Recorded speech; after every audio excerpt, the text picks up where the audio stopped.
watched a video why video game adaptations are good now. Alright. So, video game movies. They've been around since the 90s, and yet for well over 2 decades, they were universally trash. Normally, I'd add a modifier like almost universally, but here, I think that absolute label might be justified.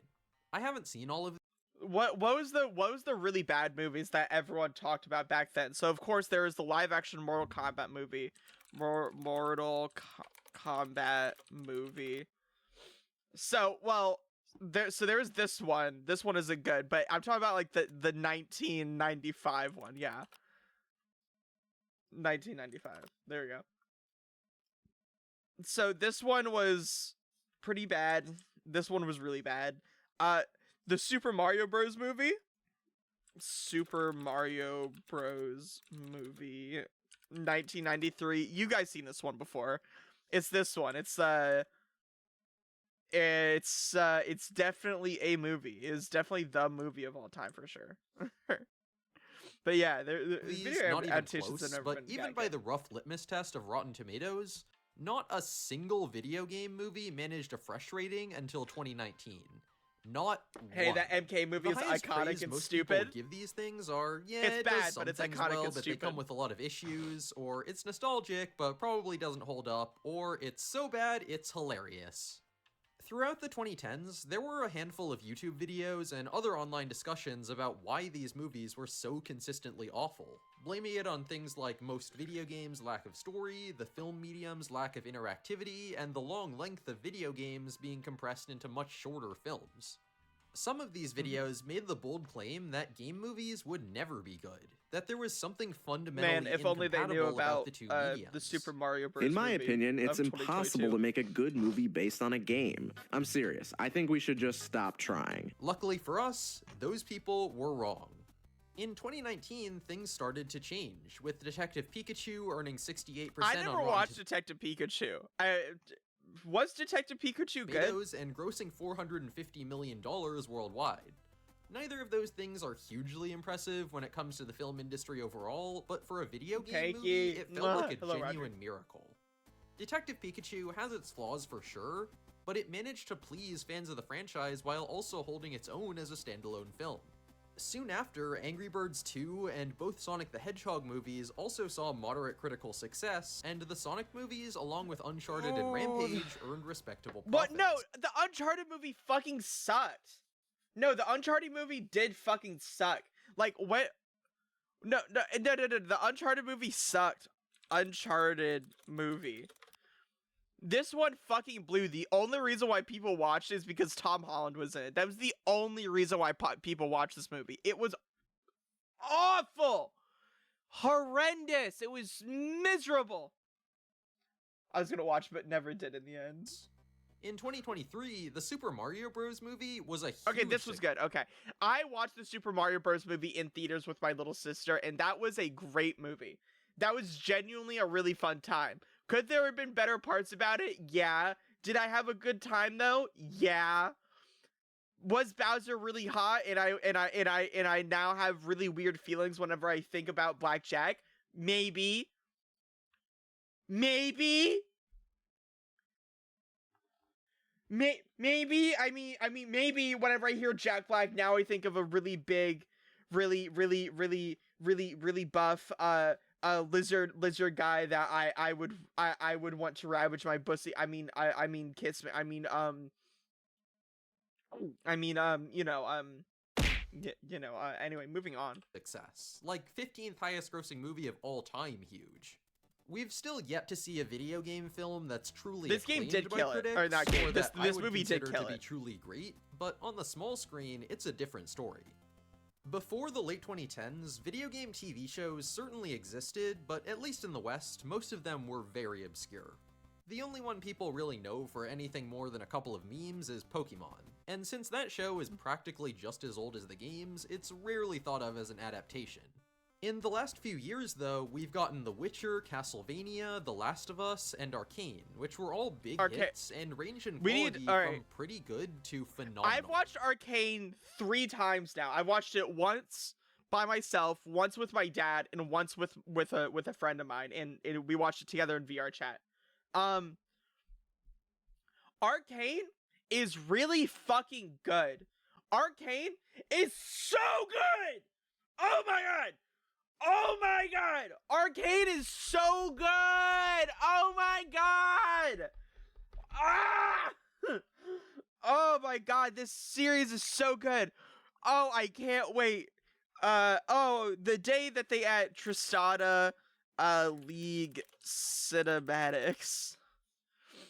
The day that they add, oh god, dude, she's so fine. Oh my god, chat, she's so fine. Chat, chat, she's so, chat, chat, chat, she's so fine. She's not fine, but she's so fine. Oh my god. Yordles are so hot. I love me some Yordles. I fucking love me some Yordles. Holy shit. The PR team is suffering. I don't care. The PR team can suck my ass. Yordles are fucking hot. Whether you want to admit it or not, Yordles are fucking amazing. Oh my god. The day that they add Yordles into Arcane, it's over. It's over, buddy. There's gonna be so much porn of her. It's gonna be so unreal. They're also very different shows based on very Same, different Yordles are hot kinds as fuck. of games. Thank you. And not only that, they differ hugely Panky in like how short they stacks? adapt Yeah. their source material. I'm sorry. I'm being reminded of The Witcher right now. I'm just being reminded of The Witcher and how much they have fumbled the bag with The Witcher, where it was really awesome and really amazing when it was really awesome and really amazing in season 1. And then season 2 kind of had its moments, but it was still kind of stinky. And then they just fumbled the bag with season 3. And then Henry Cavill left because they refused to respect the source material that he liked a lot. Man, they really fumbled the bag with this one. I don't see how Netflix did that. In current year, it's uncontroversial to say that the world has figured out how to make video game I began to think Panky only watches movies with sexual pleasure. Nuh-uh. adaptations work. But it's still not clear how or why. The Castlevania.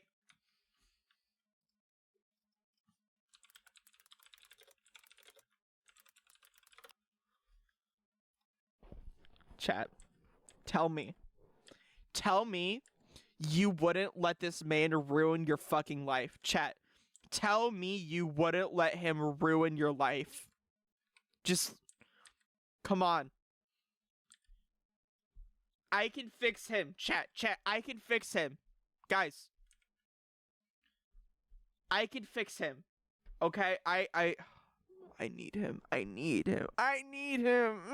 I need him. Give me your milky. I need him. Oh, I need him. Why that happened.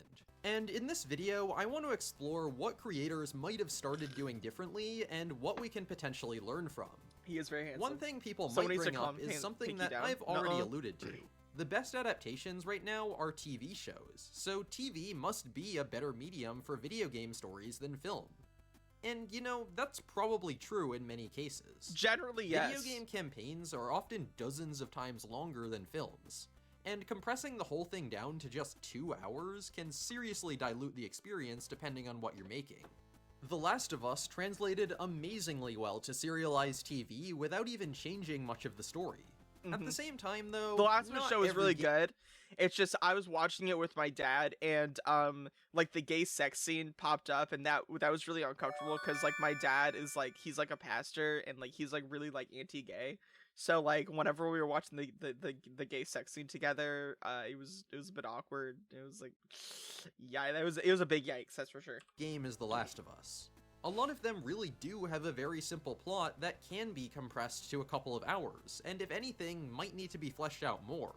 A lot of games also draw their appeal from dazzling visuals and thrilling action, and those things are easier to pull off on the big screen. To illustrate both of those points, let's look at the Mario movie. I definitely have my issues with the film, and I understand the mediocre critical reception, but for what it was, I think it succeeded. It was nothing more or less than a non-stop string of colorful action scenes that capture the spirit of Mario very well. And what impressed me most was how it made adapting Mario look so easy. Like, you could probably convince me that making this movie with Illumination's budget would take practically zero effort. Just steal the character and world designs from the game, hire big celebrities for the voice cast, write a basic-ass isekai and MacGuffin-based script, put Mario through an obstacle course of classic enemies and blocks, score it with some classic Mario music, bam, you're done. That's almost literally all the movie is.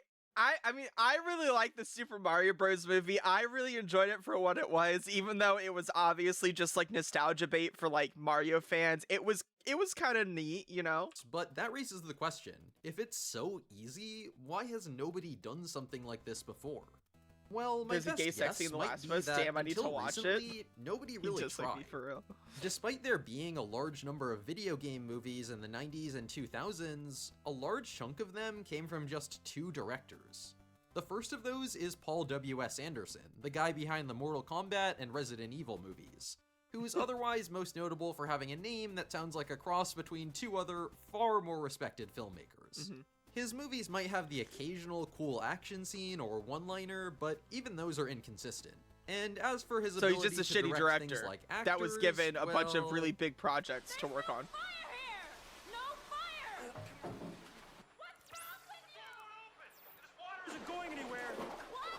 The other big video game movie director is Uwe Boll, who makes Paul W.S. Anderson look like, well, one of the other Andersons in comparison. It's incredible how this guy simultaneously seems to put 0 effort into his movies and also have negative chill. And if you write me, don't write me with some like So why bullshit. I don't see why like why these big companies are giving these like shitty ass directors like really big things to work on. Like, okay, we're going back to The Witcher, right? We're like, okay, why would Netflix give The Witcher off to a director that does not give a shit about The Witcher? Because it was said, there is evidence, there is proof that the director of the series just did not like The Witcher and that they actively like mocked the source material. Why would you give these really big IPs to people that don't give a shit about them? Like, that is baffling to me that they think that is a good idea. Names out of the internet, write me with your name and address so that I can track you down and rip you apart. What the fuck? Like, he's best known for completely inept adaptations of horror games like House of the Dead and Alone in the Dark that only got made because of German tax loopholes, but he's also literally challenged his critics to boxing matches and made a Letterboxd page full of 1-star reviews that you can't tell me weren't actually written by fucking Borat. I'm sure there's some self-awareness to Boll's later shenanigans, like a wrestling heel kind of thing, but that doesn't change the fact that his video game movies were just awful. Not only that, but look how many of them there were. Dungeon Siege, Blood Rain 2, Alone in the Dark 2, why do Far they Cry, keep giving him Postal. Giving him These shit? things were prolific enough that Boll's work defined the video game adaptation for a lot of people, potentially including other studios. I mean, can you imagine what some boomer film exec who hadn't played a video game since Pac-Man was probably thinking when they saw these things? Yeah, video game movies are just never gonna be good, right? They're all cheap trash slapped together to make a quick buck from clueless gamers. Best we can do is make more of those. It's been a slow uphill battle to get non-gamers to respect the gaming medium as— I don't like the way that he's saying gamers. Like, he's saying it in like a way where it's like, we are gamers and we are oppressed. I'm not liking the way he's saying the gamer word right now. an art form at all. But like the actual Even gamer the word, and not director like of the Prince of the bad Persia one. movie, who isn't an Uwe Boll level hack, has gone on record saying Thank you for video following, games can't do human drama. It might have taken Detective Pikachu and The Witcher to break through that ceiling that kept video games from being taken seriously. The Witcher Season 1, I'm sorry that I keep bringing up The Witcher, but The Witcher Season 1 was so far ahead of everything else that had come out, like, video game adaptation-wise. It was so ahead of its time. Not ahead of its time, no, not ahead of its time. It was so far above everything else in the competition that had been out before, where everyone was like, okay, maybe these will actually work. Everybody watched The Witcher Season 1. Everybody watched it, and everybody thought it was fucking amazing. Oh my god, what are we doing? We're reacting to videos. By Hollywood at all. It's also worth mentioning that Nintendo, who most would label as the single most iconic game developer in history, didn't touch Hollywood with a 10-foot pole until quite recently. Yeah. The probable reason was pretty simple. The 1993 Super Mario Bros. Movie was a disaster, an absolutely baffling dystopian sci-fi movie where Bowser is Donald Trump and Mario refuses to jump? Hey, that rhymed. That's probably the most cohesive thing you could possibly say about this weird-ass movie. Anyway, Nintendo aren't exactly known for quickly letting go of their... I'm sorry, but looking at the Splatoon kid right there reminds me of Marina. Marina is like the black girl in Splatoon that's really hot, and I really want to... failures, Yeah. so they left Hollywood behind for Sorry, I'm just thinking over about 2.5 Marina. decades. You If you know. ask me, their absence was sorely felt. Nintendo games have a level of multi-generational appeal that almost no others could match, especially 20 or 30 years ago, which can be an easy recipe for a massive crowd-pleasing hit. Most video game movies from the 90s through 2010s were based on darker games and tried really hard to be edgy, but still had pretty cartoonish That's pretty stories and visuals that did not mesh well in film form. On the other hand, Nintendo games have always embraced cartoonish playfulness, which is something Detective Pikachu and especially Illumination's Mario movie really tap into.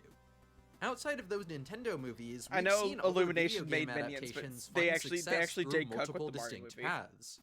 The Sonic movies are a little more out there in concept, being road buddy comedies that don't seem to resemble any major Sonic canon in terms of plot, but you can tell the creators really put the fans first. They were directed by an animator for the Sonic games, and the first one was delayed 4 months to redesign this abomination after internet outcry. Man, who was the guy that cooked up this design in the studio, bro? Who was the guy that cooked up this design? Like, man, who cooked? Never let this person cook again. Please, for the love of God, never let this person. Oh my God. Oh man, they really fucked up with this one. He burnt the kitchen, bruh. He didn't burn the kitchen, bruh. He's the one that started the wildfires down in Cali. People had the lowest of expectations after seeing that first trailer, but the Man. creators actually listened to what their audience wanted and got their shit together, and Yay. both movies were quite well received. So Mario, Sonic, and Detective Pikachu were about pleasing the fans above all else. The way While he was that cooking did in that work for kitchen those is movies, considered an they all act of played it terrorism. pretty safe with their source material. And if I'm being honest, I don't think any of these have much reason to exist beyond seeing our favorite game characters on the big screen. Which is valid, I had fun with the Mario movie too, but I wouldn't call it a huge creative achievement either. You could maybe— Like I said, the Mario movie wasn't like exactly like good. Like it's definitely not like, if you're to rate it on like a critical like level, it's pretty bad. However, it's fun, so that's all that matters. Doesn't say matter. the same about The Last of Us, but I feel like that show is reaching a new demographic in a way those previously mentioned movies just aren't. Like, my dad watched that show, and I don't think he's played a video game since Wii Sports Resort. The Last of Us is lucky enough to have an in-game story worthy of being adapted directly into a quality HBO drama, but not that many other games can really do that. It was a good show. The It other was success very stories, good. including the only ones besides The Last of Us that I would actually consider great, have gotten pretty transformative. They each have a good Arcade. reason to be more than just IP fan service tie-ins, and they don't just take what the game does and port it to the screen. They do their own thing. The fact that the arcade team was able to make stories for League of Legends that was infinitely better than what any of the lore team had done before them is crazy to me. Like, they cooked! They ate! They fucking cooked! And they ate and left no crumbs! Oh my god! Oh, arcade is so good! This goes! I fucking love arcade! The Witcher plays fast and I get loose excited with when the I source think about it, I'm material to sorry. create an addictive dark fantasy series.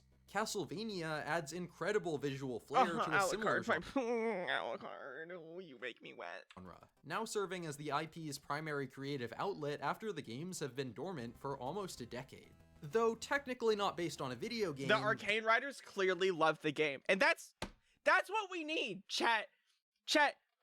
I think that if we just gave properties, if we handed properties to people that actually love the properties, then I think that there would be so many better movies instead of these fucking writers that are like these nepotism ass writers who only get put in position because they're like friends of a friend of a friend, and they hate the IP that they're working on, but they just want to put it on their IMDb so that they can like show it to other people. I think that's the reason why it's fucking this nepotism ass bullshit where they're just friends of a friend, right?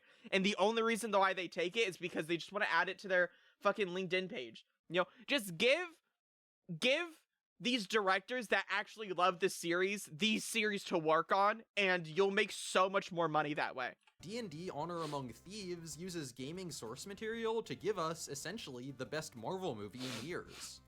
The single greatest achievement has to be Arcane, which provides like the live action One Piece, that's apparently really good because everyone the creators love the series. Well, okay, you're partially right. 75, you're partially right. One, the creator of the series loved One Piece. He was a huge fan of One Piece. And two, the creator of One Piece, I can't remember his name, who's the creator of One Piece was also co-director on there. Like Oda himself worked on the series alongside directors that were also huge fans of the series. So that's why that it was as good as it was. It's because it was Oda and also fans of the series all worked on it. That's why it was so good. Provides both fantastic animation and inventive, emotionally What I powerful. I have not watched live action One Piece. However, from what I have heard, a lot of people really enjoyed it. A lot of people loved it, and it got a lot of people who would never watch One Piece in their entire lives to watch a One Piece product. That like hands down, like it did good. Storytelling from a game that most people probably didn't even know had a story at all. Video game adaptations have come a long way, and what might be most impressive is how much variety there is. In the 2000s, every video game adaptation was schlocky action movie. Nowadays, we've got CGI fantasy epic, prestige post-apocalyptic drama, schlocky action movie, sword and sorcery show, animated kids adventure, horror movie, kids buddy comedy, and we're only going to see more variety going forward. I mean, we're still supposedly getting a live-action Jason Momoa Minecraft movie. I have no idea what this is going to be, but you know that I'm going to be in the theaters day one that the Minecraft movie comes out. Nothing is true and everything is possible. With the MCU now well into its decline, there's been some talk about what might replace superhero movies as the next big thing in Hollywood. And I do think video game adaptations could take a big slice of that pie. That is going to go crazy. There are only so many is. gaming IPs with Mario levels of name recognition, but peak MCU could bring massive audiences even to movies based on relatively obscure characters. If we see a few more success stories, audiences might get drawn toward video game adaptations in and of themselves. And we might just get to a point where, like, an Earthbound movie could be a major success. Never happened. Although not actually an Earthbound movie, because Nintendo would never make that. Sorry to get anyone excited. I don't think video game adaptations will reach the massive heights of the MCU, because one, the interconnectedness of the MCU really was a big draw, and two, these adaptations are still fairly hit or miss. The medium of gaming Who cooked on the Minecraft movie? Like, you just let them cook, okay? Guys, let them cook, okay? So far, what they're cooking right now doesn't smell good. However, I mean, you know, blue cheese doesn't smell good, and it tastes pretty fire, like with some wings. So, just let them cook, okay? I wish the industry worked like that. Arcane and One Piece action, live action should be standard and not the standouts, but instead every Mario movie we get, but instead for every Mario movie we get a Halo series. Yeah, I'm sorry, I struggled reading that, but yeah, true Lagoon, so true. if they don't cook well, they get cooked So unique that bringing it to a pure narrative form is always going to require some experimentation, and not all I experiments really hope the are gonna... Fallout TV series is good. I watched the trailer last week. I really hope the Fallout TV series is good. If it's not good, man, it's not gonna be. Ugh. Todd Howard is working on it, and I'm not sure how I feel about Todd Howard's storytelling capabilities considering Starfield. To be successful. That brings us to the most recent video game adaptation, Five Nights at Freddy's. This movie isn't great, but it had its heart in the right place. It understands what people liked about the games. We've got plenty of cryptic reveals, security cameras, and killer furries. The thing that people liked about the FNAF movie is that if you're a fan of the FNAF series already, it's a great movie and you're gonna have a fun time. If you're not a fan, it's not a good movie at all, which, like, I think that they're going in the right direction by making it for the fans. However, Arcane was also made for the fans in mind, and it was also loved by an audience that was definitely not the fans of, like, of League. Right? I heard so many people say that their moms fell in love watching Arcane. Like, they loved watching Arcane. I don't think anybody's mom would say, like, FNAF was good unless, like, they were also just excited about the FNAF movie as, like, their son or daughter or whatever that took them to it, right? So I think that they're going in the right direction. I mean, the FNAF movie made a lot of money. Its budget was relatively pretty low, and they blew it out of the water. So at the very least, they made a movie that was good for the fans. It's just they also need to make a movie that is also good for a wider audience that also helps the fans, you know? FNAF movie is a bit subjective from individual to individual. Like I said, it's generally... It has been seen from what I have seen on the internet. I have not seen the FNAF movie. I have not watched it fully. I watched about half of it and then I stopped, right? It's generally, if you are a fan of FNAF, you like it. If you are not a fan of FNAF and not into that world, you're not a fan of it. But it doesn't just give us those and call it a day. As a movie, it couldn't possibly bring us the same interactive thrill provided by the games. To compensate, it leans more into its own medium strengths by fleshing out the human characters. We do end up with a lot of half-baked ideas that don't resolve all that gracefully, but I have to say I was more invested in the characters than I expected. The creators, especially the two lead actors, put some real effort into making a fairly ambitious piece of art. And with a little more effort across the board, that ambition could have been realized. Effort really is the bottom line. If you want to make a successful video game adaptation, just fucking try. If it doesn't work, respawn and try again. In the wise words of that one guy in your League of Legends lobby, get good. I'm sure at this point that was a good video. I really liked that video. That was a very interesting video. I think he did make a lot of really good points. Here's the link to the video. Go give the video a like. Go give him a sub. Right? I think this was good. Like I said, he had a lot of really good points that were very interesting to discuss. The Fallout series looks promising because there's a lot of set pieces and locations from the games in the trailer. So even if it's not based on any main game, it seems faithful to the source material. Also, sorry for the repeat thesis I'm putting in chat. I'm just passionate about good writing and media. Yes, no, you're perfectly fine, Lagoon. I could talk about I could talk about like stuff with you guys all day. Don't worry. I love talking to chat about bullshit. So don't worry. You're good. I'm having a good time. So don't worry at all. But yeah, that was a good video.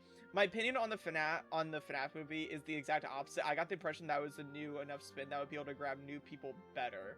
But Roof, you're a FNAF fan, right? So of course you're gonna glaze the fuck out of the FNAF. I'm just gonna say you're gonna glaze the fuck out of the FNAF movie because you're a FNAF fan, right?